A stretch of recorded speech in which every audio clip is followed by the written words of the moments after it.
আসসালামু আলাইকুম। প্রিয় সৌদি আরব প্রবাসী ভাইয়েরা সবাই কেমন আছেন? আশা করি সবাই ভালো সুস্থ আছেন। তো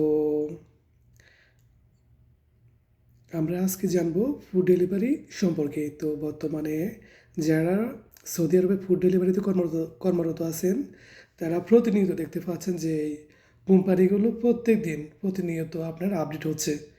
হ্যাংরা স্টেশন বলুন, জায়েজ বলুন, কিটা বলুন, চিপস বলুন, সবাই প্রতিনিয়ত যে আপডেট বের করতেছে। তো আগে যারা কাজ করছেন তাদের কোনো নির্দিষ্ট সময়সীমা বাধা ছিল না। তো আপনারা যে কোনো টাইমে কাজ করতে পারতেন। তো এখন বর্তমানে সবগুলো কোম্পানিতে মোটামুটি একটা নির্দিষ্ট সময় 8 ঘন্টা প্লাস কাজ করা লাগে। তো হ্যাঙ্গার স্টেশন মোটামুটি আরেকটা সমস্যা এখন চলতেছে। একটা হচ্ছে আপনার পুরাতন কন্ট্রাক্টে যেসব শরিকে আছে তাদের সবগুলো অর্ডার অনেক দূর থেকে আসতেছে।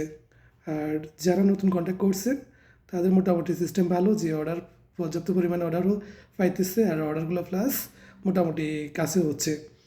তো যারা এখনও পুরাতন কন্ট্রাক্টে আছেন তাদের জন্য আসলে কাজ করা অনেক টাফ হয়ে যাচ্ছে।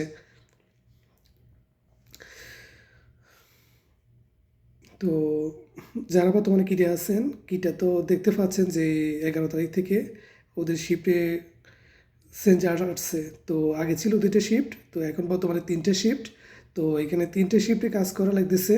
তো ওদের মিনিমাম এখন ডিমান্ড হচ্ছে 2টা শিফট কমপ্লিট কাজ করা লাগবে, পরবর্তী যে শিফট আছে ওটা তো মোটামুটি কাজ করা লাগবে। তো আসলে বর্তমানে ফুড ডেলিভারির অবস্থা নিয়মকানুন অনেক কঠিন হচ্ছে।